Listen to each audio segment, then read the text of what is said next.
Okay అండి. ఇంతకుముందు వీడియోలో మనము 5వ తరగతిలో మనము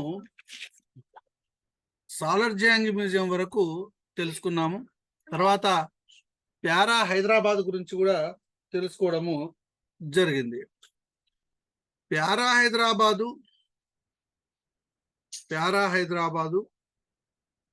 అయిపోయిన తర్వాత నెక్స్ట్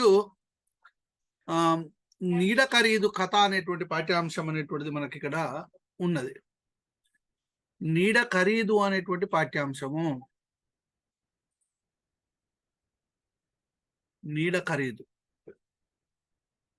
ఓకేనా?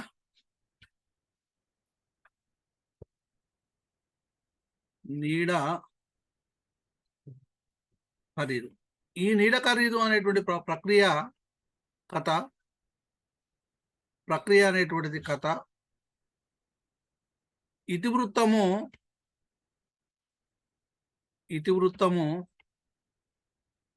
హాస్యం. ఓకే ఇక్కడ చింత చెట్టుకు సంబంధించినటువంటి కథ ఇది. అంటే చింత చెట్టు దగ్గర ఒక అతని ఇల్లు ఉంటది. ఆయన పేరు పాపయ్య. అంటే చింత చెట్టు దగ్గర ఉన్నటువంటి ఇల్లు ఎవరిది అని చెప్పాలనంటే పాపయ్యది. చింత చెట్టు దగ్గర ఉన్న ఇల్లు ఎవరిది అని అంటే పాపయ్యది. ఈ పాపయ్య ఆ చింత చెట్టు నీడన ఎవరిని ఉండనిచ్చేటువంటి వాడు కాదు. చింతకాయలు తెంపుకొనిచ్చేటువంటి వాడు కాడు. పిల్లల్ని చింతకాయలు కూడా తెంపుకొనిచ్చేటువంటి వాడు కాదు. కానీ ఒకానొక సందర్భంలో పొరుగురు నుంచి వచ్చినటువంటి శివయ్య ఆ చెట్టు నీటిలో కునుకు తీస్తూ ఉంటాడు. అప్పుడు పాపయ్య వచ్చి అతన్ని లేపడం జరుగుతుంది. ఇప్పుడు నువ్వు నా యొక్క చెట్టు నీడలో పడుకున్నావు కాబట్టి, నా యొక్క చెట్టు నీడలో కునుకు తీస్తున్నావు కాబట్టి నా యొక్క నీడను నీకు అమ్ముతున్నాను అని అంటే శివయ్య పాపయ్య దగ్గర 1000 రూపాయలకు నీడను కొంటాడు. తర్వాత ఆ నీడ అనేటువంటిది క్రమక్రమంగా ఆయన ఇంట్లోకి వెళ్తుంది.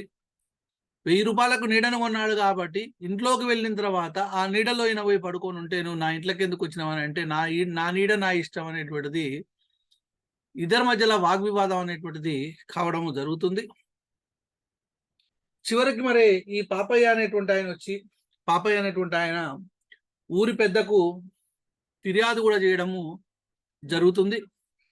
ఫిర్యాదు చేయడంతో ఇద్దరి మధ్యలో వాగ్వివాదం అనేటువంటిది పంచాయతీ అనేటువంటిది పెద్దగా అయ్యి చివరకు పాపయ్య అనేటువంటి వ్యక్తి బుద్ధి తెచ్చుకొని తనలో మార్పు వస్తుంది. ఈ మార్పుగా గ్రహించినటువంటి శివయ్య నీలో మార్పు కోసమే నేను ఈ విధంగా చేశాననే విషయాన్ని చెప్పడము జరుగుతుంది. అంటే పాపయ్యలో మార్పు వచ్చాక చెట్టు గురించి అంతగా పట్టించుకోకుండా పిల్లలతో బాటసార్లతోటి కలిసిపోయేటువంటి వాడు. అంటే నీడ ఖరీదుకు సంబంధించి ఒక చిన్న కథ. అంటే చెట్లకు సంబంధించినటువంటి నీడలు ఎవరి సొత్తు కాదు, చెట్లు అనేటువంటివి మానవులందరి యొక్క సొత్తు అనే విషయాన్ని ఇక్కడ పిల్లలకు తెలియజెప్పడం కోసము ఈ పాఠ్యాంశాన్ని ఇందులో పెట్టడం జరిగింది. ఇందులో బిట్స్ ఏదనంటే శివయ్య పాపయ్య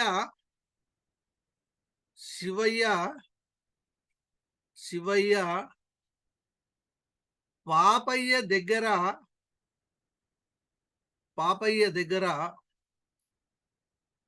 ఎన్ని రూపాయలకు నీడను కొనుక్కున్నాడు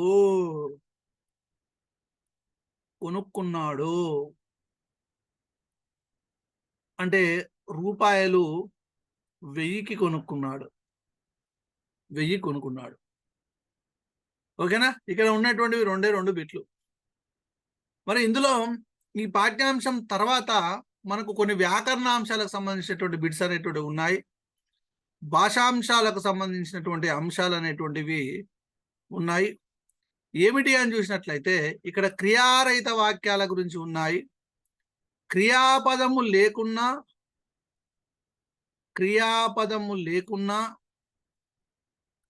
పూర్తి అర్థం ఇచ్చే వాక్యాలను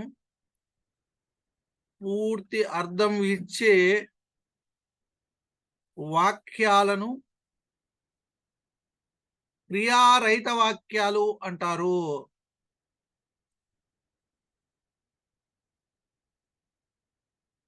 క్రియారహిత వాక్యాలు అంటారు. క్రియాపదము లేకున్నా పూర్తి అర్థం ఇచ్చేటువంటి వాక్యాలను క్రియారహిత వాక్యాలు అంటారు. ఈ క్రియారహిత వాక్యాలకు ఉదాహరణ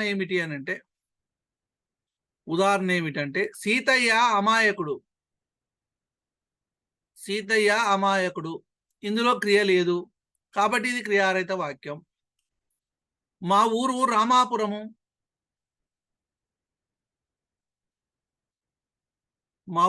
రామాపురము.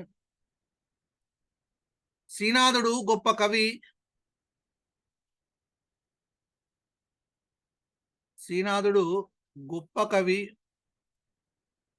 నెక్స్ట్ అరకులోయ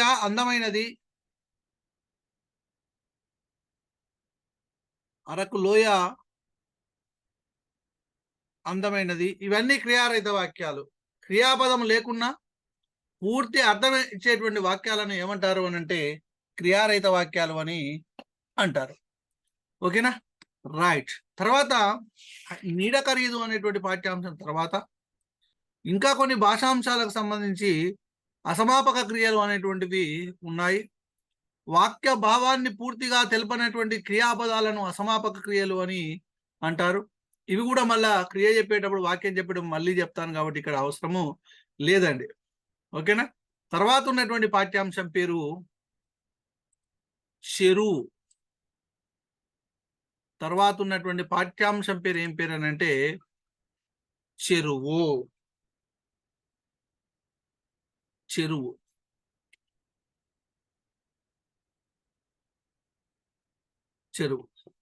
రైట్. మరి ఇక్కడ ఈ చెరువుకు సంబంధించినటువంటి రైట్, మన జీవనానికి నీరు ముఖ్యమైనది, ఇవన్నీ తెలుసు. పంటలు వండడానికి ధూపదీరడానికి నీరు అవసరం. నీటిని నిల్వ చేసి ఉంచేది చెరువు. చెరువుల ఉపయోగాన్ని తెలియజెప్పడమే ఈ పాఠ్యభాగం యొక్క ముఖ్యమైనటువంటి ఉద్దేశం. చెరువుల యొక్క ఉపయోగాలను తెలియజేయడమే ఈ పాఠ్యభాగం యొక్క ముఖ్యమైనటువంటి ఉద్దేశం. ప్రక్రియ వచ్చేసేసి ప్రక్రియ గేయం.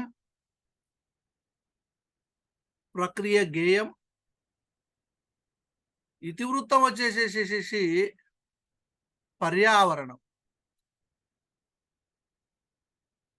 మరికన తెలంగాణలో కాకతీయ రాజులు అనేకమైనటువంటి చెరువులను తవ్వించడము జరిగింది. వాటిలో ముఖ్యమైనవి రామప్ప, అదేవిధంగా రామప్ప పాకాల చెరువులు అని చెప్పుకోవచ్చు. ఇక్కడ మరి ఏంది గేయం ఎట్లా ఉన్నది అని చూసినట్లయితే చెరువు, ఊరి చెరువు గేయం. చెరువు, ఊరి చెరువు,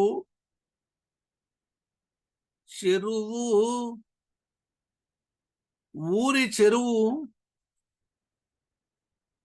ప్రజల బతుకుల గుండె దరువు, ప్రజల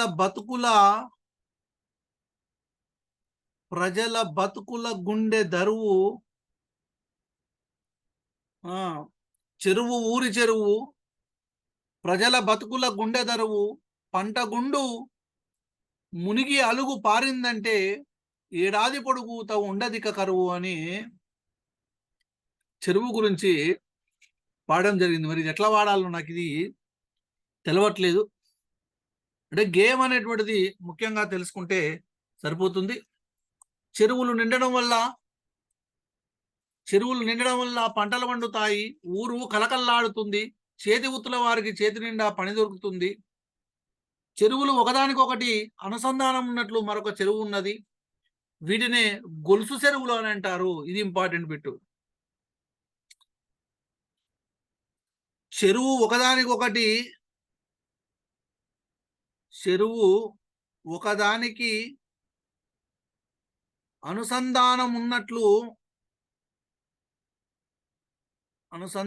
ఉన్నట్లు మరొక చెరువు ఉన్నది.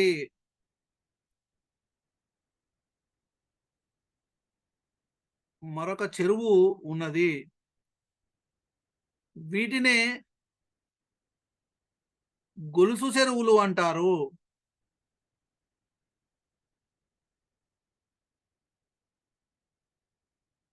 రైట్. చెరువు నిండడం వల్ల పంటలు పండుతాయి, ఊరు కలకల్లాడుతుంది, చేతి ఉత్తుల వారికి చేతి నిండా పని దొరుకుతుంది.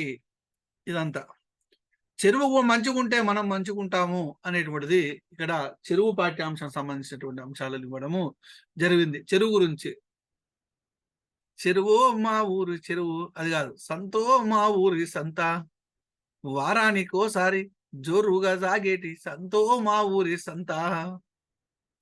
సంతో మా ఊరి సంత, వారానికోసారి జోరుగా సాగేటి సంతో మా ఊరి సంత. ఇక్కడ చెరువు మా ఊరి చెరువు, ప్రజల బతుకుల గుండె దరువు. అంటే ఇక్కడ చెరువు మా ఊరి చెరువు అనకుండా చెరువు ఊరి చెరువు, ప్రజల బతుకుల గుండె దరువు. మరి దీనికి ట్యూన్ కట్టి మల్లేశ్వర్ గారు పాడి వినిపిస్తే బాగుంటది. అందరికీ ఈ పాటని మీ యొక్క గొంతు నుంచి పరిచయం చేద్దాం. ఇప్పుడు మల్లేశ్వర్ గారు ప్రయత్నం చేయండి. మల్లేశ్వరి ఐదరాజు మన దాంట్లో ఉన్నారు, క్లాస్లో ఉన్నారు. ఓకేనా? Right, thank you. తర్వాత ఈ చెరువు పాఠ్యాంశం తర్వాత ఉన్నటువంటి పాఠ్యాంశం పేరు తెలుగు సంవత్సరాలు. తెలుగు సంవత్సరాలు. తెలుగు సంవత్సరాలు.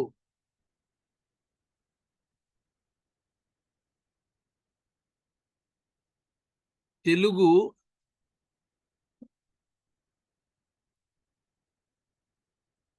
సంవత్సరాలు. రైట్. తెలుగు సంవత్సరాలను చూసినట్లయితే ఇవి మొత్తము 60 సంవత్సరాలు. 60 సంవత్సరాలు పూర్తి అయితే మళ్ళీ మొదటి నుంచి ప్రారంభమవుతాయి. అంటే వరుస పూర్తయిన తర్వాత మళ్ళీ 60 సంవత్సరాల వరుస పూర్తయిన తర్వాత మళ్ళీ మొదలవుతాయి. దీన్నే ఏమంటామనంటే షష్ఠి వర్ష చక్రం అని అంటాం. 60 సంవత్సరాల తర్వాత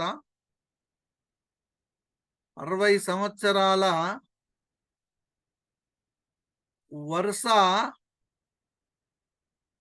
వరుస పూర్తయిన తర్వాత మళ్ళీ మొదలవుతాయి.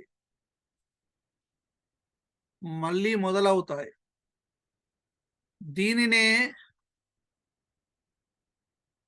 షష్ఠి వర్ష చక్రము అంటారు. 60 సంవత్సరాలను అన్నాం కదా. 60 సంవత్సరాల్లో మొదటి సంవత్సరము ప్రభవ, రెండవది విభవ, మూడవది శుక్ల, నాలుగోది ప్రమోదూత.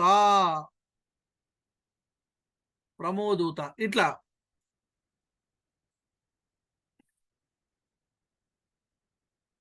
Okay, right. ప్రభవ, విభవ, శుక్ల, ప్రమోదూత. తర్వాత ఐదోది ప్రజోత్పత్తి.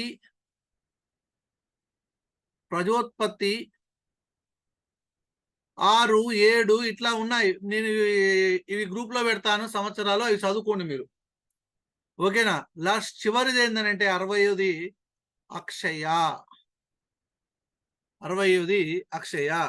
మరి 60 సంవత్సరాలు తెలుసుకొని ఉండాలంటే ఒకసారి అట్లా చూడండి, ఒకసారి అట్లా స్కాన్ చేయండి. స్కాన్ చేస్తే సరిపోతుంది. ఓకేనా? తెలుగులో సంవత్సరాలు ఎన్ని అని అంటే 60 సంవత్సరాలు. 60 సంవత్సరాల్లో మొదటి సంవత్సరము ప్రభవ, చివరి సంవత్సరం ఏంటంటే అక్షయ. ఓకేనా?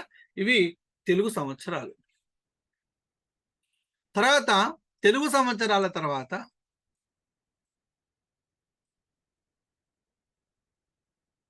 ఉన్నటువంటి ఇంకొక పాఠం, 6వ పాఠం ఏంటిదంటే బోనాలు. బోనాలు.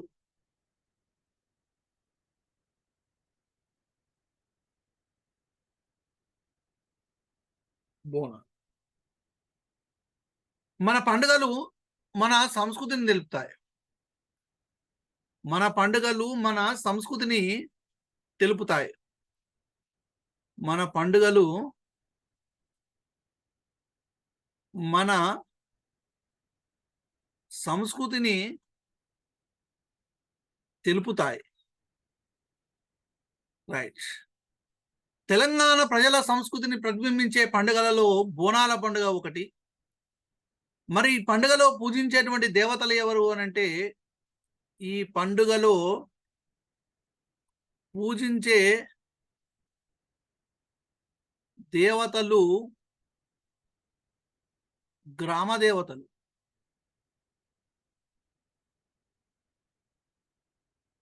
రైట్. ఓకే. మరి హైదరాబాదు, సికింద్రాబాదులో చాలా విశేషంగా, చాలా చాలా చాలా చాలా విశేషంగా ఈ పండుగను జరుపుతారు.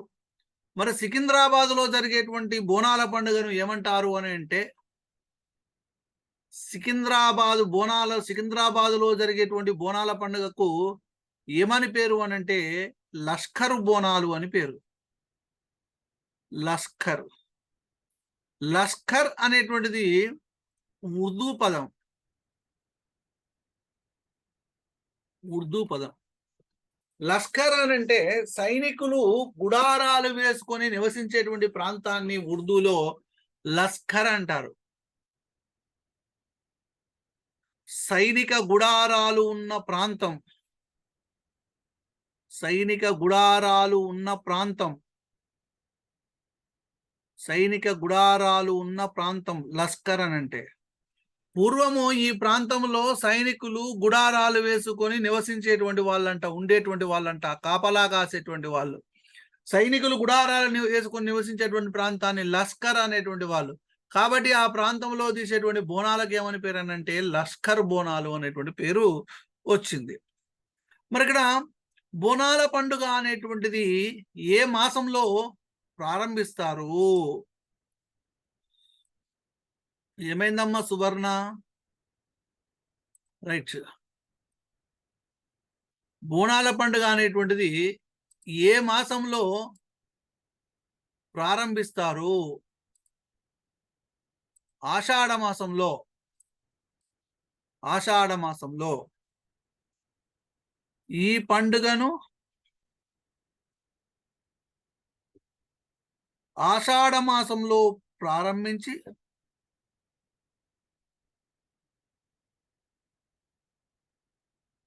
ఆషాఢ మాసంలో ప్రారంభించి శ్రావణ మాసము చివరి దాకా జరుపుకుంటారు. అంటే ఊర్లలో శ్రావణ మాసంలో కూడా జరుపుకుంటారు. ఆషాఢ మాసంలో ప్రారంభించి శ్రావణ మాసం చివరి దాకా వర్షాకాలంలో జరుపుకుంటారు. వర్షాలు బాగా కురవాలని, పాడి పంటలు బాగా అభివృద్ధి చెందాలని, ప్రజలంతా ఎట్లాంటి అనారోగ్యాల బారిన పడకుండా ఉండాలని అమ్మవారిని అంటే గ్రామ దేవతలను కోరుకుంటూ జరుపుకునేటువంటి పండుగ ఇది. మరి గ్రామ దేవతల యొక్క సంఖ్య ఎంత అనంటే, గ్రామ దేవతల యొక్క సంఖ్య ఎంతమంది ఉంటారు అనంటే గ్రామ దేవతలు 100 మంది ఉంటారు.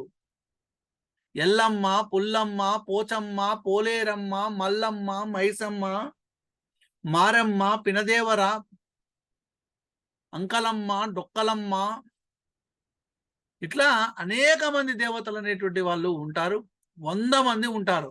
మరి ఈ గ్రామ దేవతల యొక్క సోదరుడు ఎవడు అని అంటే పోతురాజు. గ్రామ దేవతల ఏకైక సోదరుడు, ఏకైక సోదరుడు పోతురాజు. గ్రామ దేవతల ఏకైక సోదరుడు ఎవరు అని అంటే పోతురాజు. అసలు ఆషాఢ మాసంలోనే ఎందుకు ఈ బోనాల పండుగను జరుపుకుంటారు అని చూసినట్లయితే, ఆషాఢ మాసంలో దేవిని తన కూతురుడుగా భావించి భక్తి శ్రద్ధలతో ప్రేమానురాగాలతో వస్త్రాలను, కానుకలను, బోనాలను, ఒడిబియ్యాన్ని సమర్పిస్తాను. ఈ తంతునే ఏమంటారు అని అంటే ఊరడి అని అంటారు. ఈ ఊరడి తర్వాతనే బోనాలుగా మారింది అనే విషయాన్ని ఇక్కడ చెప్తారు. ఏంటి అని అంటే, ఆషాఢ మాసములో రాసుకోండి ఈ పాయింట్, చాలా ఇంపార్టెంట్. ఒకసారి టెట్లో అడిగిండు. ఆషాఢ మాసంలో దేవి, ఏ దేవి అయినా కావచ్చు, ఎల్లమ్మైనా కావచ్చు, పోచమ్మ అయినా కావచ్చు, ముత్యాలమ్మ కావచ్చు, పోలేరమ్మ కావచ్చు, ఎవరైనా కావచ్చు, దేవిని తన కూతురుగా భావించి, ఆడబిడ్డగా భావించి భక్తి శ్రద్ధలతో భక్తి శ్రద్ధలతో ప్రేమానురాగాలతో ప్రేమానురాగాలతో వస్త్రాలను, కానుకలను, బోనాలను, బోనాలు అని అంటే భోజనాలు అన్నమాట, బోనాలను, ఒడిబియ్యాన్ని, ఒళ్ళో పోసేటువంటి బియ్యం అన్నమాట, ఒడిబియ్యాన్ని సమర్పిస్తారు. ఈ కార్యక్రమాన్ని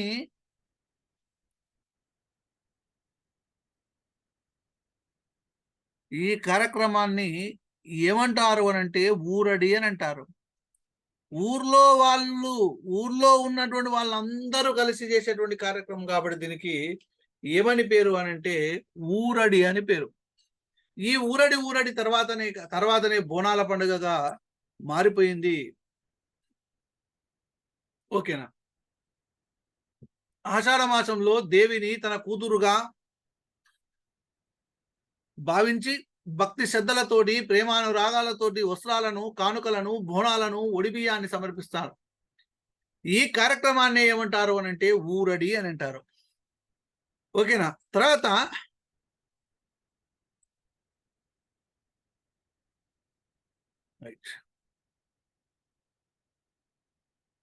వినాలి, ఊరడి అంటారు.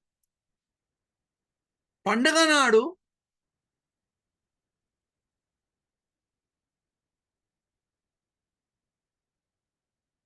పండుగ నాడు వస్తుంది, అవన్నీ వస్తాయి.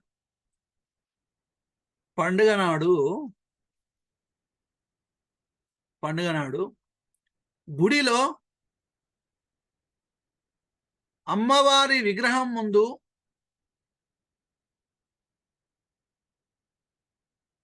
అమ్మవారి విగ్రహం ముందు బియ్యపు పిండిలో పసుపు కలిపి సంప్రదాయ పద్ధతిలో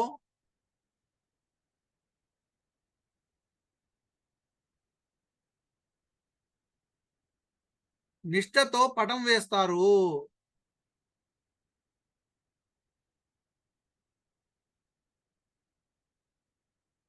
బియ్యం పిండితో వేసేటువంటి దాన్ని పటం అని అంటారు. అంటే బియ్య పిండి తీసుకొని ఇట్లా వేస్తారండి. మీకు తెలిసిందే అనుకుంటే ఇదంతా 2 వరుసలో 3 వరుసలో ఇట్లా వేస్తారు.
ఇట్లా వేసేసేసి ఇవి కలుపుతారు ఇట్లా ముగ్గులాగా.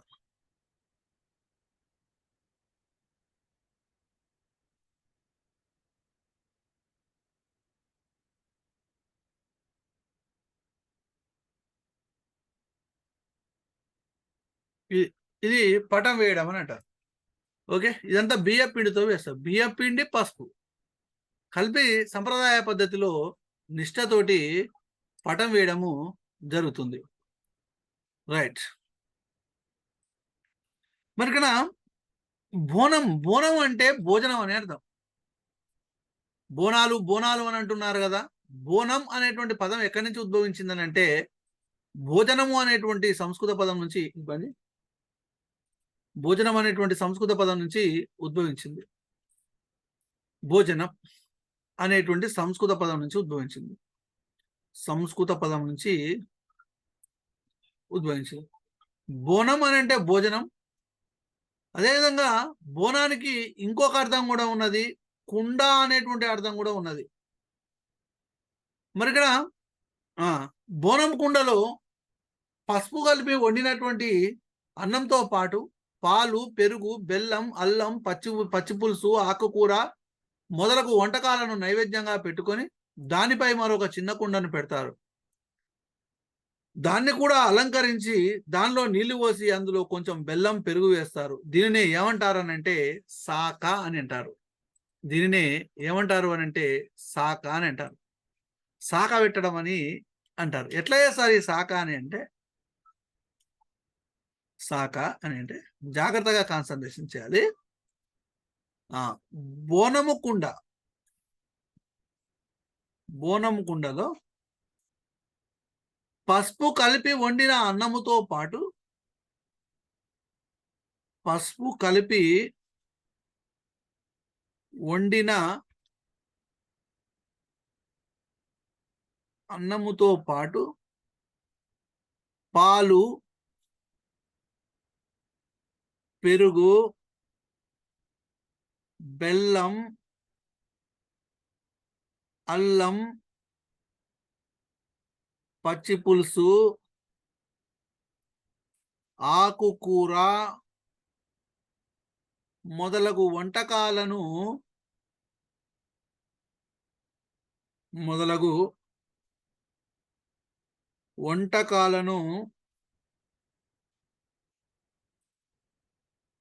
నైవేద్యంగా పెట్టుకొని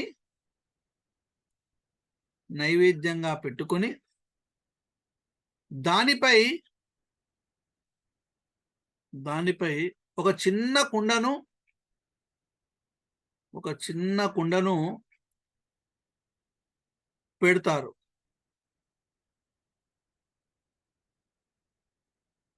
దానిని కూడా అలంకరించి, పై చిన్న కుండను కూడా అలంకరించి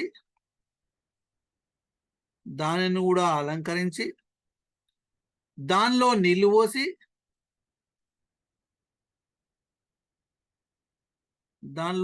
పోసి అందులో కొంచెము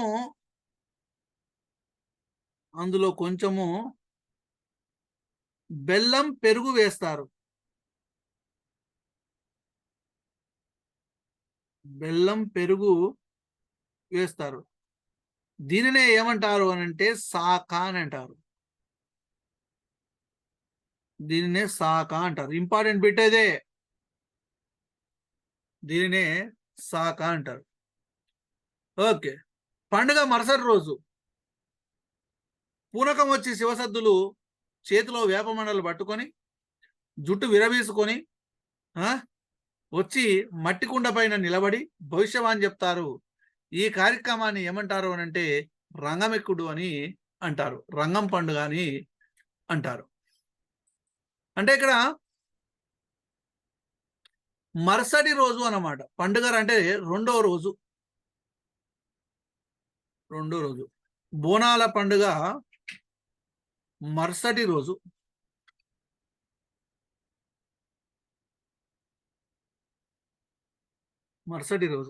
అంటే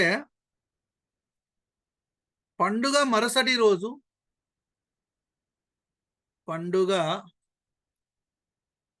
మరుసటి రోజు పండుగ మరుసటి రోజు పూనకము వచ్చి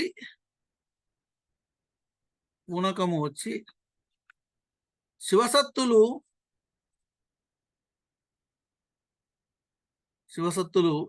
చేతిలో వేపమండలు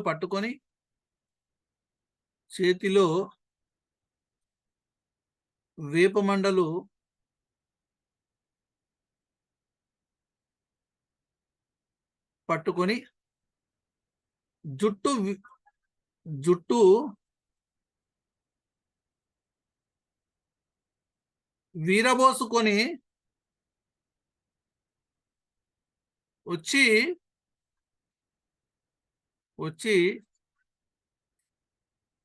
మట్టి కుండపై నిలబడి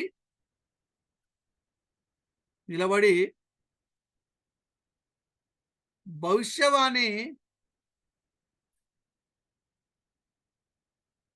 చెబుతారు.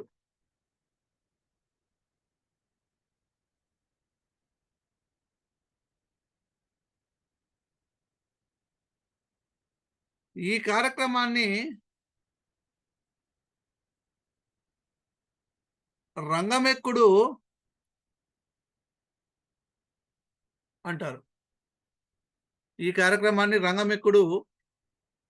అంటారు. మరి బోనాల పండుగలో గ్రామదేవతల యొక్క ఏకైక సోదరుడైనటువంటి పోతురాజు ప్రత్యేక ఆకర్షణగా నిలుస్తాడు. పోతురాజు కాళ్ళకు గజ్జలు కట్టుకొని డప్పు చప్పుళ్లకు లయబద్ధంగా నృత్యం చేస్తూ ఒక చేతిలో కొరడా పట్టుకొని అదేవిధంగా తన నోట్లో ఉన్నటువంటి పండ్లతోటి ఒక ఏటపిల్ల అంటే మేకపోతు లేదా మేకపిల్ల యొక్క గొంతును కొరకడం జరుగుతుంది. గొంతును కొరికి తలను మొండెమును వేరు చేయడము జరుగుతుంది. ఈ విధంగా వేరు చేయడాన్ని అంటే పోతురాజు మేకపోతును అమ్మవారికి బలిచ్చేటువంటి కార్యక్రమాన్ని ఏమంటారు అనంటే గావు పెట్టడము అని అంటారు. పోతురాజు అమ్మవారికి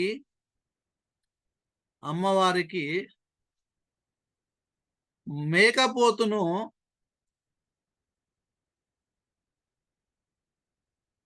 బలిచ్చే కార్యక్రమాన్ని పోతురాజు అమ్మవారికి మేకపోతును బలిచ్చే కార్యక్రమాన్ని గావు పెట్టడం అంటారు.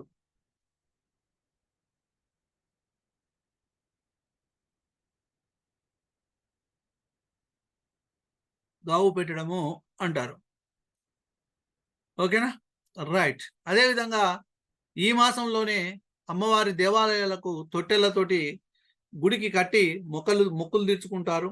అమ్మవారికి సమర్పించేటువంటి నైవేద్యము పసుపు అన్నంలో రోగనిరోధక శక్తి అనేటువంటిది ఉంటుంది. మరి కొన్ని ప్రాంతాలలో కొన్ని జిల్లాల్లో బోనాల పండుగను శ్రావణ మాసంలో కూడా జరుపుకోవడము జరుగుతుంది. ఓకేనా, రైట్. ఇది బోనాల పండుగకు సంబంధించినటువంటి అంశాలు.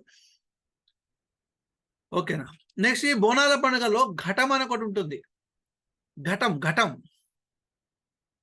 ఘటము అని అంటే ఏంటంటే అమ్మవారి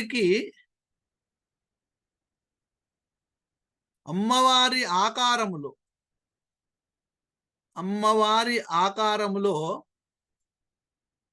అలంకరింపబడిన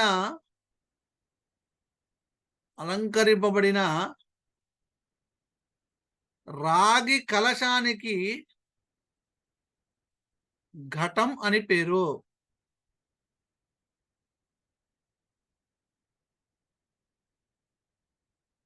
అమ్మవారి ఆకారంలో అలంకరింపబడిన రాగి కలశానికి ఘటం అని పేరు. ఓకేనా, ఇది బోనాల పండుగ సంబంధించి ఘటానికి ఉంది. గావు పెట్టడం అంటే ఏంటో తెలుసుకున్నారు, రంగబెట్టుడు అని తెలుసుకున్నారు. అంటే ఇక్కడ భవిష్యవాణి చెప్తారు. ఈ భవిష్యవాణి చెప్పేటువంటి వాళ్ళలో చూసినట్లయితే సికింద్రాబాద్ లో భవిష్యవాణి చెప్పేటువంటి లస్కర్ బోనాలలో భవిష్యవాణి చెప్పేది ఎవరు అని అంటే ప్రజెంట్ శివసత్తి భవిష్యవాణి చెప్పేది ఎవరు అని అంటే ఏర్పుల స్వర్ణలత. ఏర్పుల స్వర్ణలత. ఏర్పుల స్వర్ణలత. కలశం అంటే ఏం లేదు నాయన. కలశం అని అంటే చెంబులాగా అన్నమాట. రాగి కలశము, రాగి కుండ అనొచ్చు. కుండ, రాగి కుండ అనండి. కలశం బదులు కుండ అనండి. రాగి కుండ, అమ్మవారి ఆకారంలో అలంకరింపబడినటువంటి రాగి కుండ. ఇట్లా అమ్మవారి అలంకారంలో రాగి కుండ, రాగి బిందె, కుండ అనడమే బెటర్. ఓకేనా? అమ్మవారి ఆకారంలో అలంకరింపబడినటువంటి రాగి కుండకే ఏమని పేరు అనంటే ఘటము అని పేరు.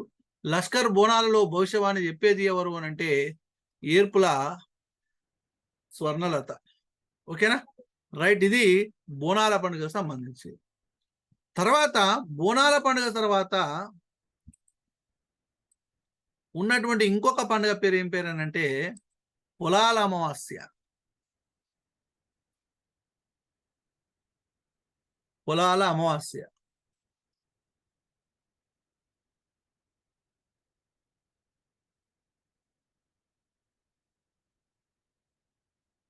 ఓకేనా? పొలాల అమావాస్య. ఈ పొలాల అమావాస్య విషయానికి వచ్చినట్లయితే రైతు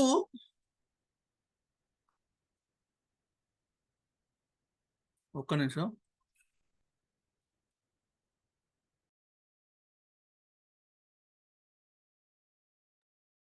రైట్. పొలాల అమావాస్య అని అంటే రైతు ప్రకృతికి విధేయతను, కృతజ్ఞతాభావాన్ని తెలిపే పండుగలలో పొలాల అమావాస్య పండుగ ఒకటి. రైతు ప్రకృతికి విధేయతను కృతజ్ఞతాభావాన్ని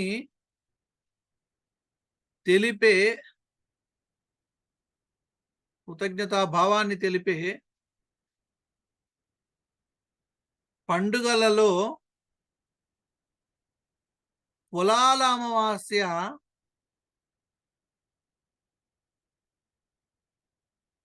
పండుగ ఒకటి.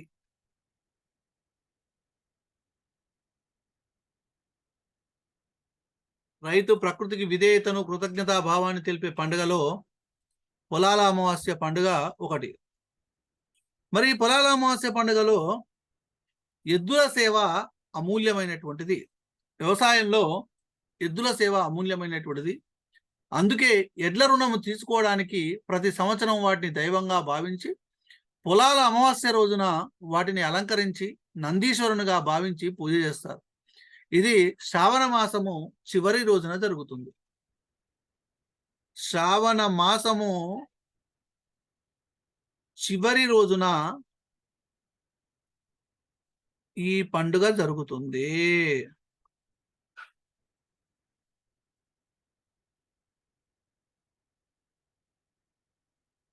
శ్రావణ మాసం చివరి రోజున ఈ పండుగ జరుగుతుంది. రైట్. మరి వ్యవసాయంలో ఎద్దుల సేవ అమూల్యమైనటువంటిది. అంటే ఇక్కడ ఈరోజు మరి ఏం చేస్తారు అని అంటే ఎద్దులను నందీశనుగా భావించి పూజిస్తారు. ఎద్దులను అలంకరించి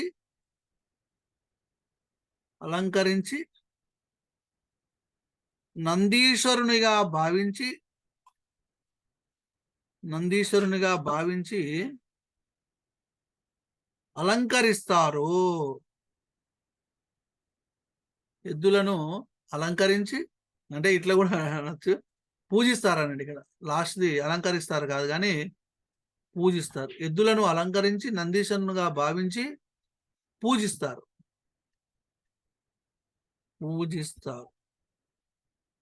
ఎద్దులను అలంకరించి నందీశ్వరునిగా భావించి పూజిస్తారు. ఇది పొలాల అమావాస్య రోజు, శ్రావణ మాసం చివరి రోజున జరుగుతుంది ఈ పండుగ. ప్రకృతికి విధేయతను, కృతజ్ఞతాభావాన్ని తెలిపే పండుగలలో పొలాల అమావాస్య అనేటువంటి పండుగ ఒకటి. ఓకేనా? రైట్. ఇది 6వ పాఠం బోనాలకు అనుబంధంగా ఉన్నటువంటి పాఠ్యాంశం పొలాల అమావాస్య. తర్వాత మహాభారత నీతి. మహాభారత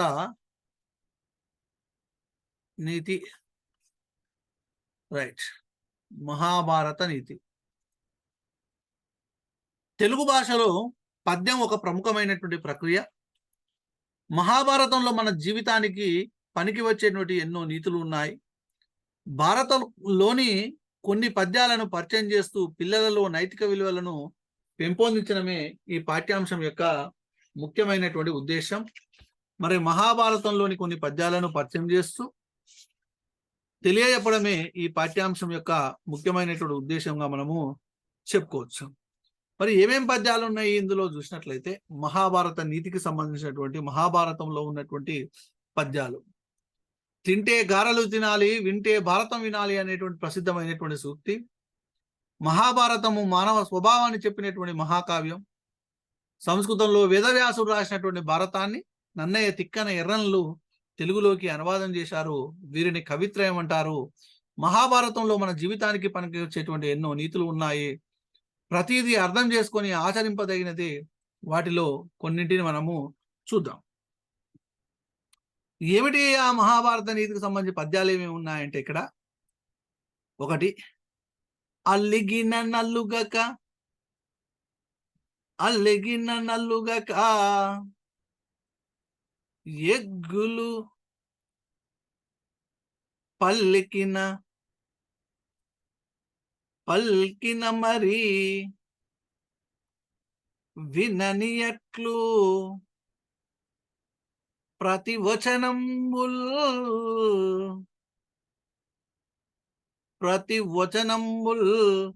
పల్లుకక బండము వడియడ తలపక యున్నతడ చూవే ధర్మజ్ఞుడిలను.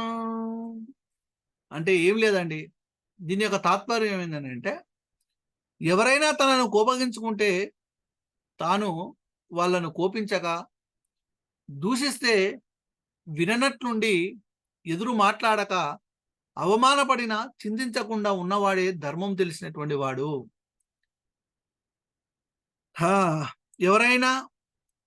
ఎవరైనా మనని కోపగించుకుంటే వాళ్ళను కోపించకుండా, మళ్ళీ ఎదురు కోపించకుండా, దూషించినట్లయితే విననట్లుండి విననట్లుగా ఉండి, ఎదురు మాట్లాడకుండా, ఒకవేళ అవమానపడ్డా కానీ చింతించకుండా ఉన్నవాడే ధర్మం తెలిసినటువంటి వాడు అనే విషయాన్ని ఇక్కడ మహాభారతంలో చెప్పడము జరిగింది. ఇది ఈ పద్యం యొక్క తాత్పర్యం. రెండో పద్యం, వృత్తవంతుడు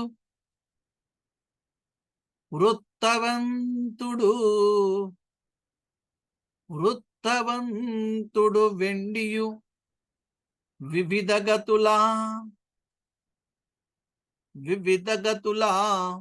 వృత్తవంతుడుగా నేర్చు వృత్తహీనుడైన వాడు వీనుడయండ్రు గాన విత్త రక్షకుగడు మేలు వృత్తరక్షక. వృత్తవంతుడు వెండియు వివిధగతులా వృత్తవంతుడుగా నేర్చు వృత్తహీనుడైన వాడు విహీనుండయండ్రు గాన వృత్తరక్షకుగడు మేలు వృత్తరక్షక అని అంటాం. మంచి ప్రవర్తన గలవాడు మరిన్ని మంచి మార్గాలలో ఇంకా ఎక్కువగా సత్ప్రవర్తన కలవాడవుతాడు. మంచి ప్రవర్తన కలిగినటువంటి వాడు. మంచి ప్రవర్తన లేనటువంటి వాడు ఏమి లేని వాడే. కనుక ధనాన్ని రక్షించుకోవడం కన్నా సత్ప్రవర్తనను రక్షించుకోవడమే మంచిది అని ఈ పద్యం ద్వారా చెప్పడం జరిగింది. అర్థమవుతుందా? మంచి ప్రవర్తన గలవాడు మరిన్ని మంచి మార్గాలలో ఇంకా ఎక్కువగా సత్ప్రవర్తన కలవాడవుతాడు. మంచి ప్రవర్తన లేనటువంటి వాడు ఏమి లేని వాడే. మిగతా ఎన్ని ఉన్నా కానీ, డబ్బులున్నా ఏమున్నా కానీ, మంచి ప్రవర్తన లేకపోతే వాడు ఏం లేనటువంటి వాడి కిందకే కౌంట్. వానికి డబ్బులు ఉండొచ్చు, వానికి ఇండ్లు ఉండొచ్చు, సంపద ఉండొచ్చు, భూములు ఉండొచ్చు, పొలాలు ఉండొచ్చు, దాసి సంపద ఉండొచ్చు, కానీ ప్రవర్తన లేనటువంటి వాడు ఏమి లేనటువంటి వాని కిందకే లెక్క అని చెప్తున్నాడు. మంచి ప్రవర్తన ఉన్నటువంటి వాడు మరిన్ని మంచి మార్గాలలో ఎక్కువగా సత్ప్రవర్తన కలవాడవుతాడు. కనుక ధనాన్ని రక్షించుకోవడం కన్నా సత్ప్రవర్తనను రక్షించుకోవడమే మంచిది అని మహాభారతంలో చెప్పడము జరిగింది. అర్థమైందా ఈ పద్యం యొక్క సారాంశం? ఏంటమ్మా, అర్థం కాలేదా?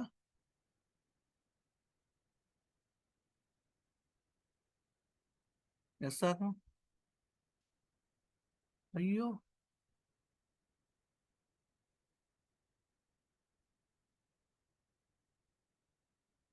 ఒక్కరికి అర్థమైందా?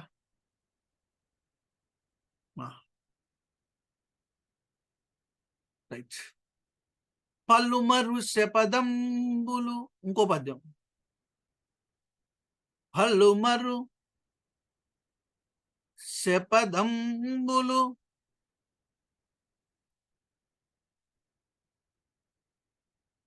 నంజలియును నభివాదమును సామప్రియా సామప్రియా.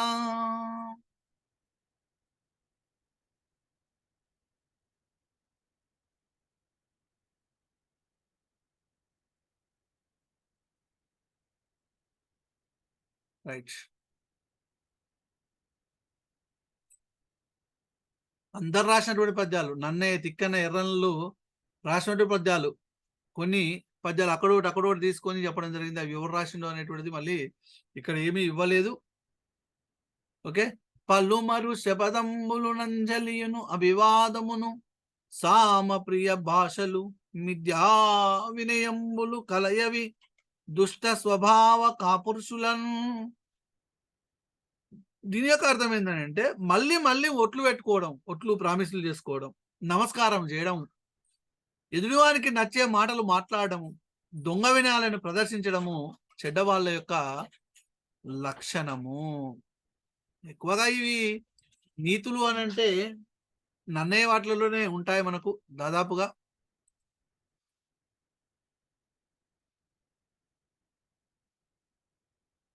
ఓకేనా? రైట్. మళ్ళీ మళ్ళీ ఒట్లు పెట్టుకోవడము, నమస్కారం చేయడము, ఎదుటివానికి నచ్చే మాటలు మాట్లాడము, దొంగ వినయాలను ప్రదర్శించడం అనేటువంటిది చెడ్డవాళ్ళ యొక్క లక్షణం అని చెప్పడం జరిగింది ఈ పద్యం. నెక్స్ట్ 4వ పద్యం, ఇంకో పద్యం. ధనమును విద్యయు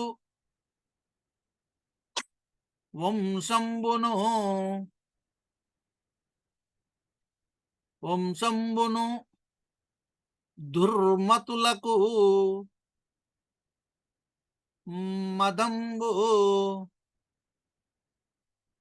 బొనరించును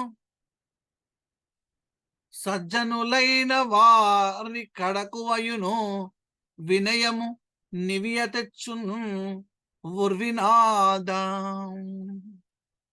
ఓ మహారాజా, ధనము, విద్య, వంశము అనేవి చెడ్డవాళ్లకు మదాన్ని కలిగిస్తాయి. ఇవే మంచివారికి గర్వం లేకుండా చేసి వినయాన్ని కలిగిస్తాయి. అంటే ధనము, విద్య, వంశము, 3 ఈ 3 చెడ్డవాళ్లకు మదాన్ని, మదం అంటే అహంకారాన్ని కలిగిస్తాయి. ఇవే మంచివారికి గర్వం కూడా లేకుండా చేస్తాయి. ధనం ఉన్నటువంటి వాళ్ళు కొంతమంది మంచి వాళ్ళు ఉంటారు, చెడ్డవాళ్ళు ఉంటారు. విద్య ఉన్నటువంటి వాళ్ళు కొంతమంది మంచివారు ఉంటారు, కొంతమంది చెడ్డవాళ్ళు ఉంటారు. వంశము అనేటువంటిది కొన్ని మంచి వంశాలు ఉంటాయి, కొన్ని చెడ్డ వంశాలు ఉంటాయి. అంటే 2 రకాల ప్రయోజనాలు ఉన్నాయనే విషయాన్ని ఇక్కడ చెప్పడము జరిగింది ఈ పద్యం ద్వారా. ఓకేనా? రైట్. నెక్స్ట్ ఇంకో పద్యం.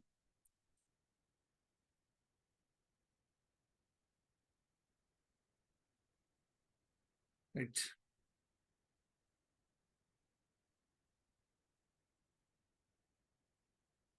తనువును విరిగిన ఎలుగులా, తనువును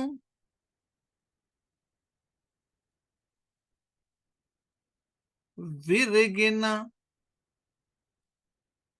ఎలుగులా ననువున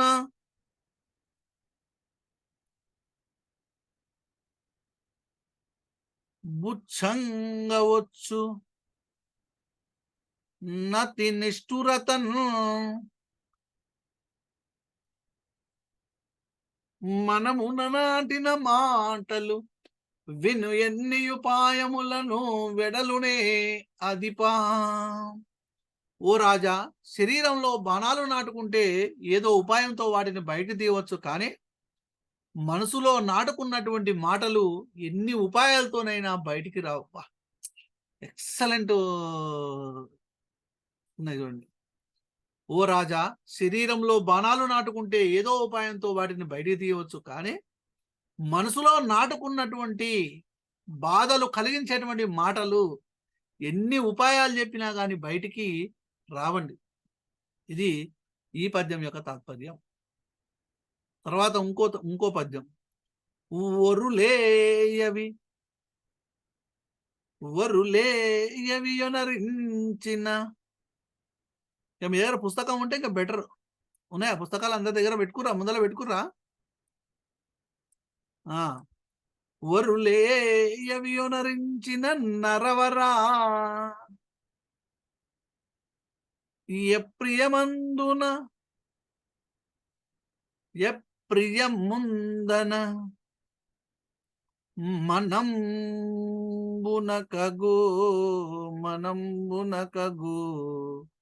వరులేయవి యొనరించిన నరవర ఎప్రియమందన మనంబునగు. రాజా, ఇతరులు ఏవి చేస్తే మనకు ఇష్టం అనిపించవో అట్లాంటివి మనం కూడా ఇతరుల పట్ల చేయరాదు. ఇదే అన్నింటికనేటువంటి గొప్ప ధర్మం. మనము ఇతరులు ఇవి చేస్తే నాకు నచ్చదండి అని అంటాం, చెప్తారు. మనము అట్లాంటి వాళ్ళ ముందర చేయొద్దు. వాళ్ళు చేస్తేనేమో మనకు నచ్చవు, మనం చేస్తే వాళ్ళు నచ్చుతారా? నచ్చరు. కాబట్టి ఓ రాజా, ఇతరులు ఏవి చేస్తే మనకు ఇష్టం అనిపించవో అట్లాంటివి మనం కూడా ఇతరుల పట్ల చేయరాదు. ఇదే అన్నింటికన్నా గొప్ప ధర్మం అని ఈ పద్యం ద్వారా చెప్పడం జరిగింది. ఓకేనా? ఇవన్నీ ఇక్కడ ఎవరెవరు రాసిన పద్యాలు కూడా నేను చెప్తాను, జాగ్రత్తగా వినండి. అలిగిన నలుగక యొగ్గులు అనేటువంటి పద్యము నన్నయ్య రాసిండు. ఈ పద్యం నన్నయ్య రాసిండు. నన్నయ్య ఇది కూడా నన్నయ్యనే. రెండో పద్యం కూడా నన్నయ్యనే. మూడో పద్యం కూడా నన్నయ్యనే. నాలుగో పద్యం తిక్కన.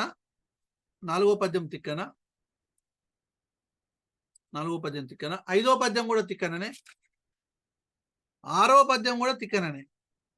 5 తిక్కననే, ఆరోది కూడా తిక్కననే. రైట్, ఇచ్చాడు ఇక్కడ పైన ఇచ్చాడు, చూడలేదు. Okay, right. నెక్స్ట్ 7వ పద్యం. పాపములకెల్ల నెక్కుడు పాతకములు పాపములకెల్ల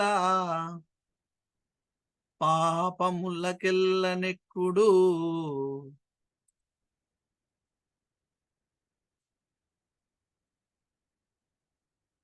ఏమైందమ్మా?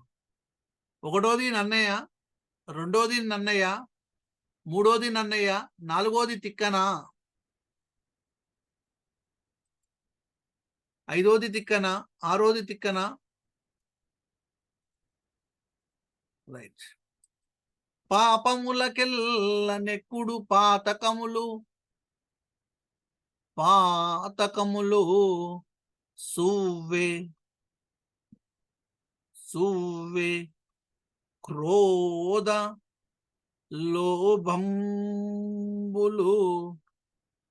సువ్రతాత్మ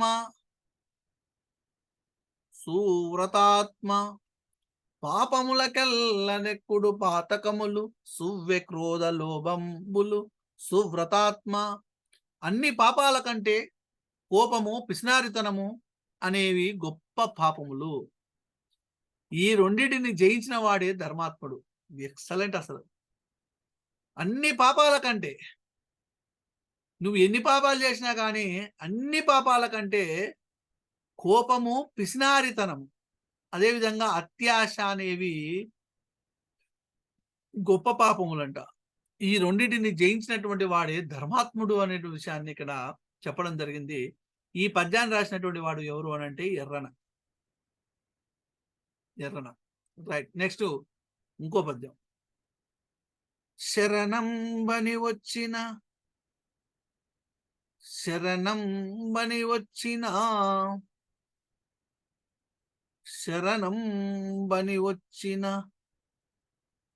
భీకర శత్రువునైనా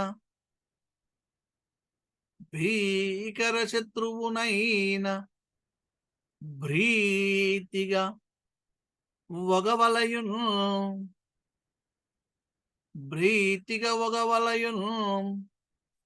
కరుణాపరుల తెరంగిది ఇరవుగా సరిగావు దీనికే ధర్మముల్. ఎంత భయంకరమైన శత్రువునైనా శరణని వస్తే ప్రేమతో కాపాడాలి. దయగల వారు ఇట్లాగే చేస్తారు. ఏ ధర్మాలు కూడా దీంతో సరిరావంట.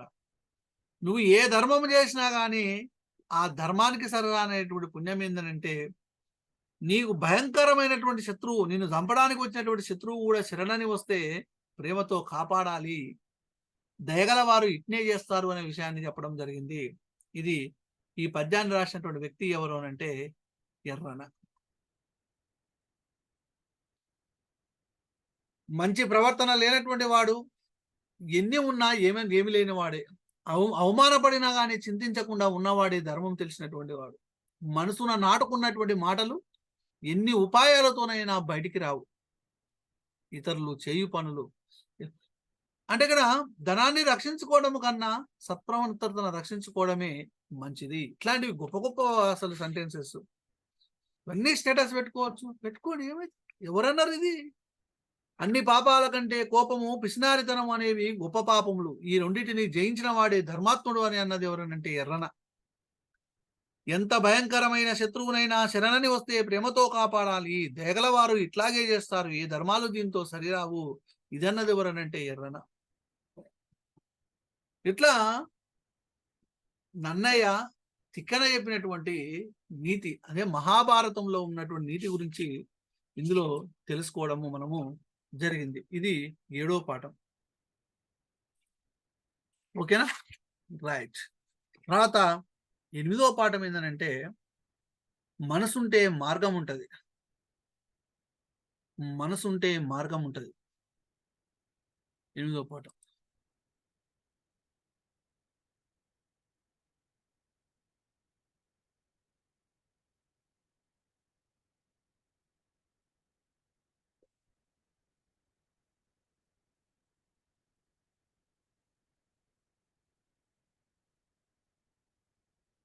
మనసుంటే మార్గం ఉంటుంది.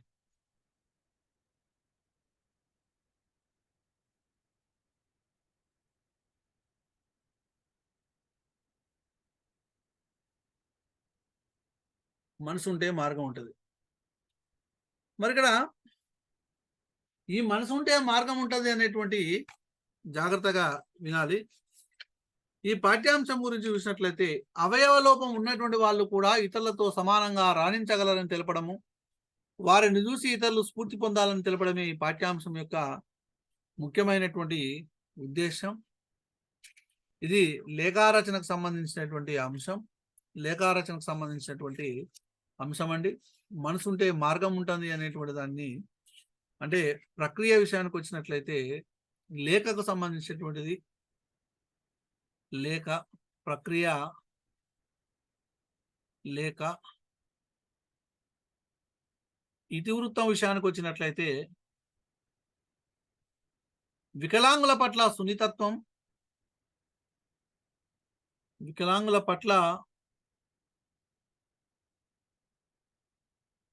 సున్నితత్వం,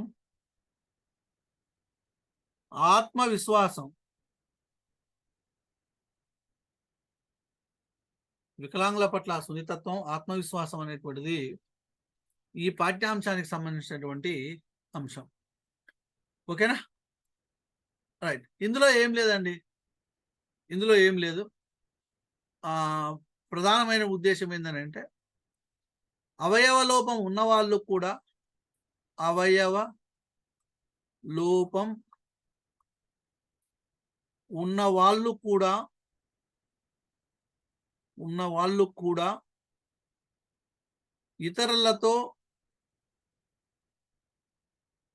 ఇతరులతో సమానంగా రాణించగలరని వారిని చూసి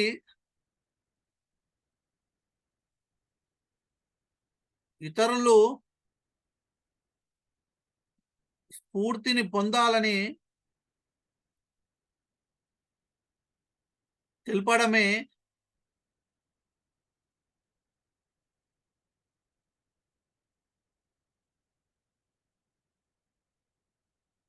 ఈ పాఠ్యభాగము ఉద్దేశ్యం. అవయవలోపం ఉన్నవాళ్ళు కూడా ఇతరులతో సమానంగా రాణించగలరని వారిని చూసి ఇతరులు స్ఫూర్తిని పొందాలని తెలపడమే ఈ పాఠ్యభాగం యొక్క ముఖ్యమైనటువంటి ఉద్దేశం. ఓకేనా? ఇది అవసరం లేదు లేఖ గురించి. తర్వాత ఉన్నటువంటిది ఇంకో పాఠ్యాంశం పేరు చిట్యాల ఐలమ్మ. చిట్యాల ఐలమ్మ తెలంగాణ వీరవంతులలో ఒకరైన చాకలి ఐలమ్మ గురించి తెలియజేయడమే ఈ పాఠ్యాంశం యొక్క ముఖ్యమైనటువంటి ఉద్దేశం.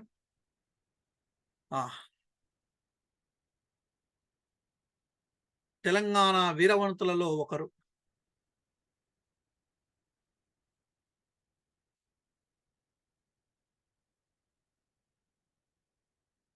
తెలంగాణ వీరవనితలలో ఒకరు. వరంగల్ జిల్లా ఓరుగల్లు జిల్లా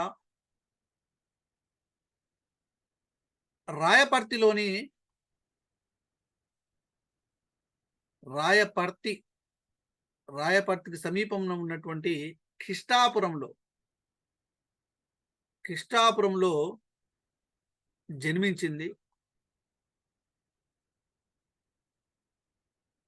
తల్లిదండ్రులు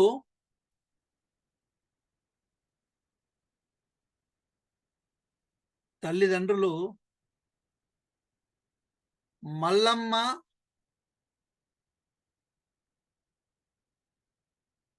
సాయన్నలు.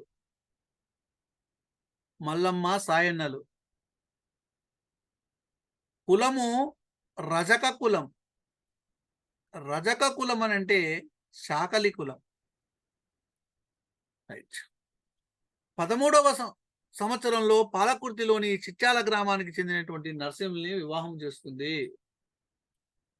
13వ సంవత్సరంలోనే 13 సంవత్సరాల వయసులోనే పాలకుర్తిలోని చిట్యాల గ్రామానికి చెందినటువంటి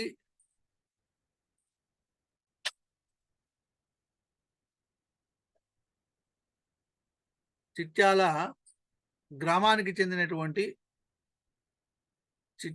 గ్రామానికి చెందినటువంటి నరసింహుల్ని వివాహం చేసుకుంది.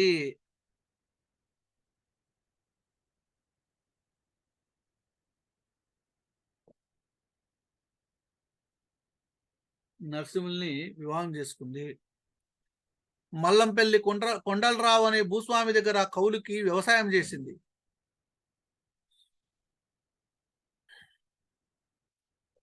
ప్రక్రియ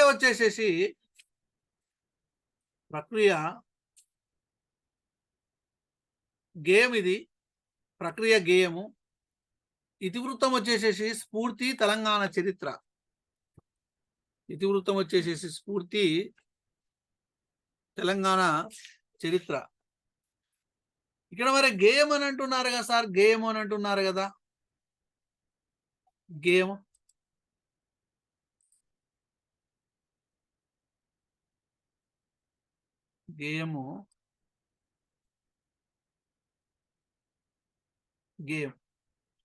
ఈ గేయంలో పల్లవి ఏంటిదనంటే ఐలమ్మ సాకలి ఐలమ్మ ఐలమ్మ ఐలమ్మ చాకలైలమ్మ ఐలమ్మ చాకలైలమ్మ తెలంగాణ పోరాటాన వెలుగమ్మ తెలంగాణ పోరాటాన వెలుగమ్మ ఓరుగల్లు జిల్లా రాయపర్తిలోని కిష్టాపురంలో పుట్టింది. ఓరుగంటి మల్లమ్మ సాయన్నల ముద్దురు కూతురయ్యింది. రజక కులములోన రత్నదీపమయ్యి ఊరువాడ పేరు వడసింది. 13వ ఏటనే పాలకుర్తిలోని చిట్యాల గ్రామపు కోడలై చేరింది. చిట్యాల నరసింహులు సిరుల ఇల్లాలయ్యి మెట్టినింటిలోన మెరిసింది. కుల కాగితంతోని కూటికి జాలక వ్యవసాయమును తలబెట్టింది. మల్లంపల్లి కొండలరావు భూస్వామి తా కౌలు వ్యవసాయం చేయసాగింది. ఏటికేడాదికి మంచి పంటలు తీసి సొంత ఇంటిని తాను కట్టుకున్నదమ్మా. అయిన వారి రీతిగైన ఐలమ్మను పట్టువారి చిత్రంగా చూసిండు. కాలి కింది చెప్పులోలే ఉండేటిది తలకెక్కుడేమని తలంచిండు. కూలి చేసేటోళ్ళు కౌలు పనేంది పటపట పనులను ఒరికిండు వాడు. కౌలు బంద్ చేసి కూలికి రమ్మంటే కయ్యానికి సిద్ధమయ్యింది ఆ అమ్మ. మాటిన లేదని మండిన పట్టువారి పాము తీరుగా పగబట్టిండు. దేశముకు రామచంద్రారెడ్డిని కలిసి కుట్రలెన్నో తాను చేసిండు. పొలమంతా నాశనమునర్చి ఆగక పంటనింటికి కొంచెం పోయిండు. వాని అన్యాయాన్ని మానక ఎదిరించి కొంగు నడుగు చుట్టి కోటుల గెలిచింది. ఈమె తేరు చూసి రామచంద్రారెడ్డి తోకదొచ్చిన తాచుపామయ్యిండు. రౌడీలు గుండాలు రజాకార్లను కూడి ఐలమ్మని అనసదూసిండు. ఇల్లంతాను కొల్లగొట్టించిండు. ఇంటికి నిప్పు పెట్టించిండు. పెనిమిటిని కొట్టించి కొడుకుల చంపిన దుర్మార్గులకు ఆమె దుర్గమ్మ అయింది. అందరొక్కటయ్యి అమ్మధైర్యం చూసి ఆమెకు అండగా నిలిచిండ్రు. న్యాయ పోరాట నాయకత్వంలోన వెనుకుండి ఆమెను నడిపిండ్రు.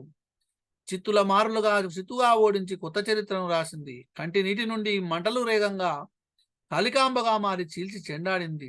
శ్రీశక్తి రూపము ఐలమ్మ, పోరాట దీపము ఐలమ్మ, నారి శిరోమణి ఐలమ్మ, నాతి కిరీటము ఐలమ్మ, దానము ధైర్యము ఐలమ్మ, మానము ప్రాణము ఐలమ్మ, ఘనసాయుధ తెలంగాణ పోరాటాన తనదైన ముద్రను ధరపైన నిలిపిన అని ఐలమ్మ ఐలమ్మ చాకలైలమ్మ తెలంగాణ పోరాటాన వెలుగమ్మ. ఇది కూడా నాకు ఎట్లా వాడాలనో తెలవట్లేదు. మీలో ఎవరైనా పాడి నాకు వీడియో తీసి పంపించండి. నేను యూట్యూబ్లో అందరికీ పరిచయం చేస్తాను మీ యొక్క గొంతును, మీ మధురమైనటువంటి గొంతును.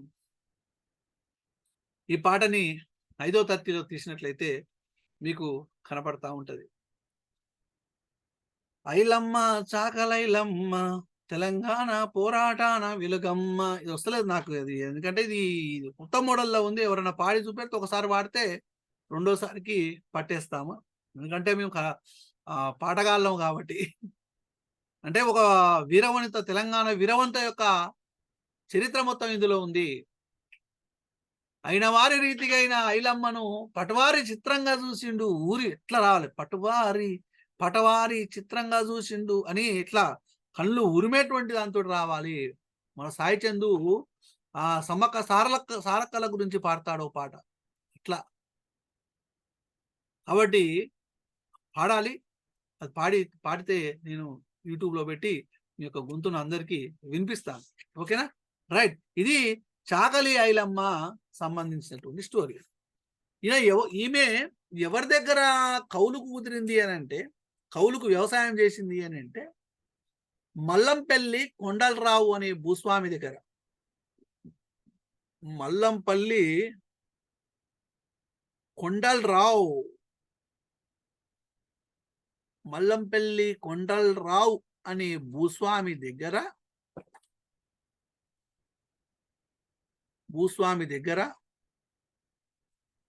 కౌలుకి వ్యవసాయము చేసింది.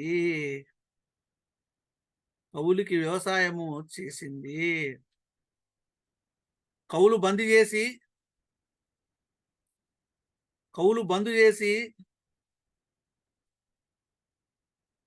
కూలికి రమ్మనడంతో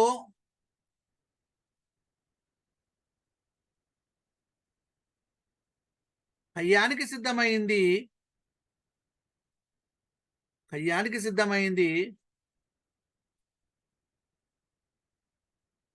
ఐలమ్మ.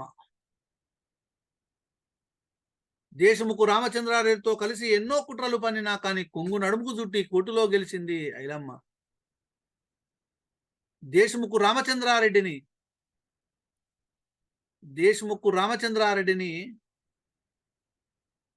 రామచంద్రారెడ్డి దొరను ఎదిరించింది. దొరను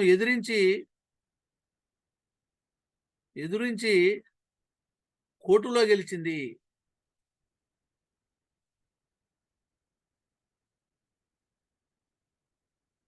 ఐలమ్మ. ఓకేనా? రైట్. ఇట్లా మరి ఈ చాకలైలమ్మ గురించి ఒక గేయ రూపంలో అంటే వీరవనితల చూసి ఒక బుర్రకథ రూపంలో వస్తే ఇంకా బాగుంటుందేమో పద్యం. అందరొక్కటై అమ్మ ధైర్యము చూసి ఆమెకు అండగా నిలిచిండ్రో తందాన దేవనందానా. అట్లా న్యాయ పోరాట నాయకత్వములోన వెనుకుండి ఆమెను నడిపిండ్రు.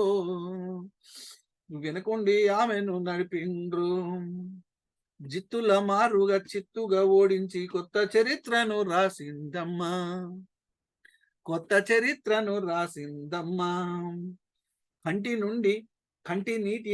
కంటి నీటి నుండి మంటలు రేగంగా కాళికాంబగా మారి చీల్చి చెండాడింది. కాళికాంబగా మారి చీల్చి చెండాడింది. ఐలమ్మ చాకలైలమ్మ తెలంగాణ పోరాటన వెలుగమ్మ. ఐలమ్మ చాకలైలమ్మ తెలంగాణ పోరాట వెలుగమ్మ. ఓరుగల్లు జిల్లా రాయపర్తిలోని కృష్ణపురంలోనే పుట్టింది. అది ఒక సీక్వెన్స్ అనేటువంటిది రావాలి, వస్తే ఇది మంచిగా ఉంటుంది. ఓకేనా? రైట్. ఇది దీనికి సంబంధించి చిట్యాల ఐలమ్మకు సంబంధించినటువంటి పాఠ్యాంశం. ఓకేనా? రైట్. నెక్స్ట్ చిట్యాల ఐలమ్మ తర్వాత ఇంకొక పాఠము వృధా చేయము అనేటువంటి పాఠ్యాంశం ఉంది. వృధా చేయం.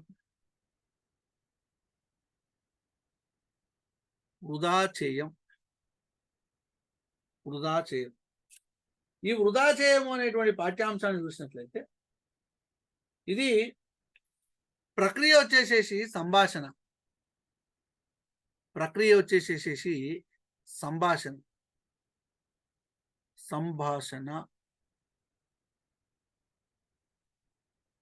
ఇతివృత్తం వచ్చేసేసి ప్రక్రియ సంభాషణ. ఇతివృత్తం వచ్చేసేసి పర్యావరణ స్పృహ.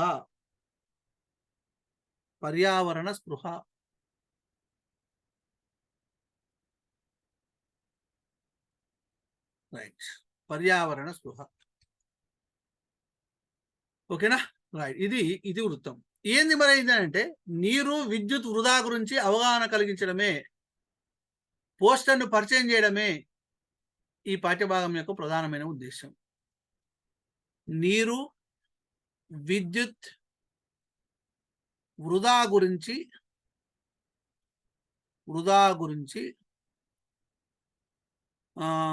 అవగాహన కలిగిస్తూ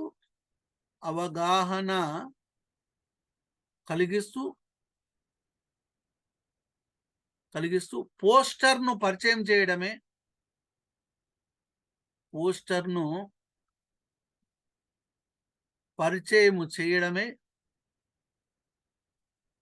ఈ పాఠము ఉద్దేశ్యము.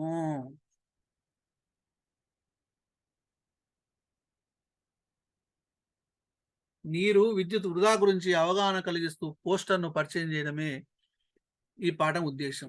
ఈ పాఠంలో ఒక నినాదం ఉంది. తెలంగాణ రాష్ట్ర విద్యుత్ శాఖ నినాదం. తెలంగాణ రాష్ట్ర విద్యుత్ శాఖ ఎలక్ట్రిసిటీ డిపార్ట్మెంట్ యొక్క నినాదం నేటి విద్యుత్ పొదుపు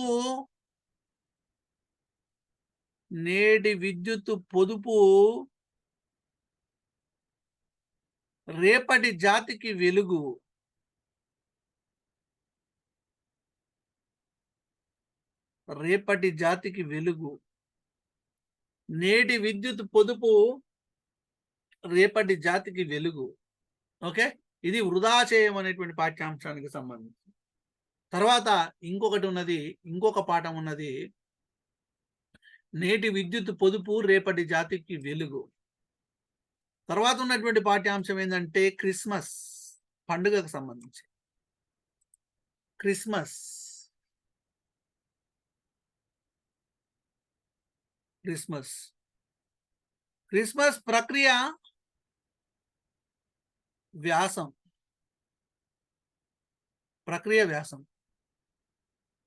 ఇతివృత్తము సంస్కృతి, కల్చర్.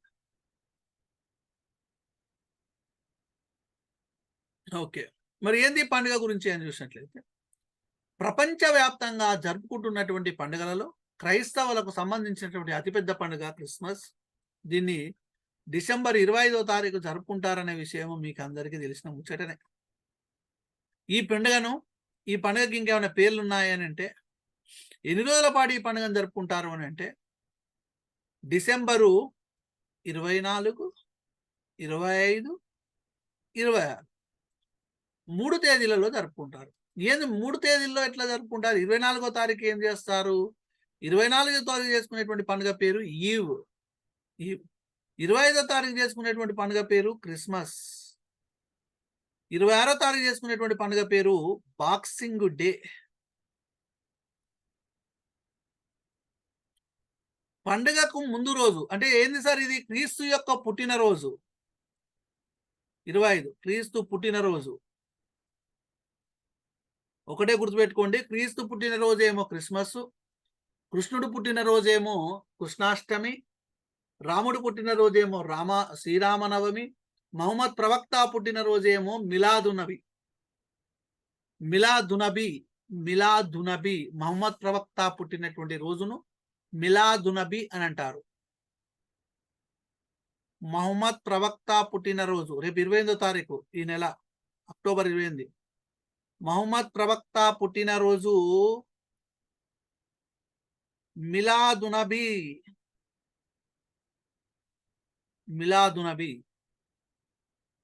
ఇది ఇస్లాం క్యాలెండర్ ప్రకారము రబీయుల్ అవ్వాల్ అనేటువంటి నెలలో జరుపుకుంటారు. తర్వాత చెప్పుకుందాం.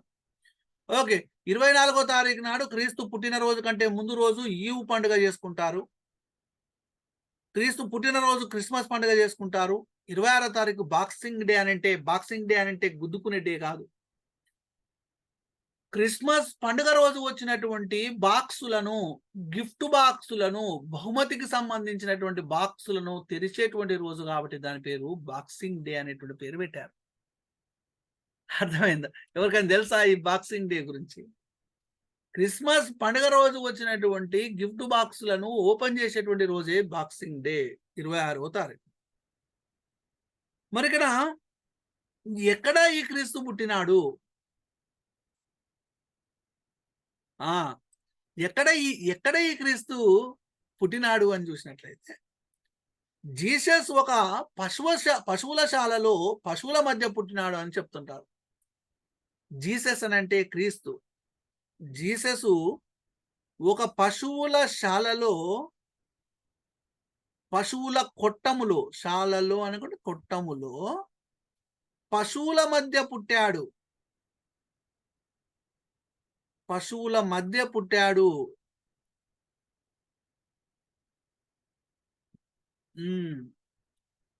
నజరిత్ పట్టణము, బెత్లెహేమ్ గ్రామం.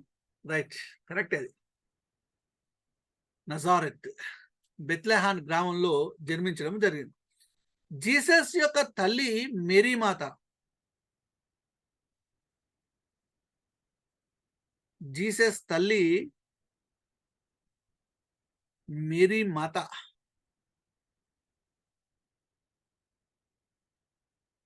రైట్, 2000 సంవత్సరాల కిందట జెరూసలేంలోని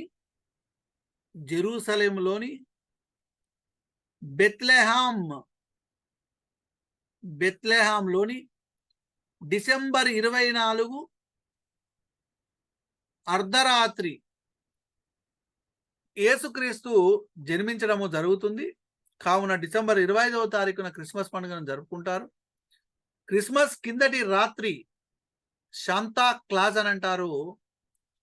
ఫాదర్ క్రిస్మస్ ఆకాశం నుండి ధృవతారలాగా బండిలో వచ్చి పిల్లలకు బహుమతులు ఇస్తాడని నమ్ముతారు.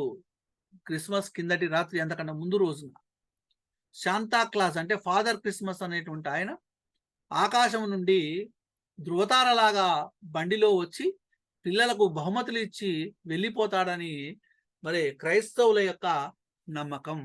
ఇది క్రిస్మస్ పండుగకు సంబంధించినటువంటి అంశం. ఓకేనా. తర్వాత ఉన్నటువంటిది క్రిస్మస్ తర్వాత ఉన్నటువంటి ఇంకొక పాఠ్యాంశము బువ్వ. బువ్వ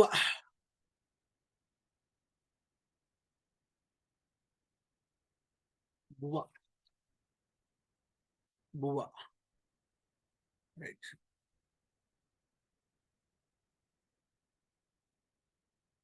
బువ్వ బువ్వ ప్రక్రియ వ్యాసం, ఇతివృత్తం,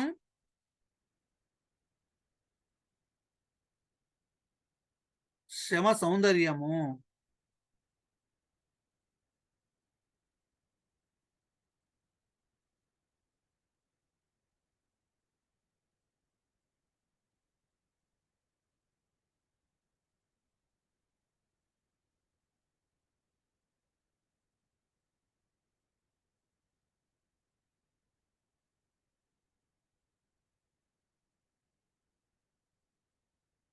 బువ్వ ప్రక్రియ వ్యాసం, ఇతివృత్తం, శ్రమ సౌందర్యం. బువ్వ మనం లభించడానికి రైతు పడ్డ శ్రమను, ఆహార పదార్థాల వృధాను అరికట్టడానికి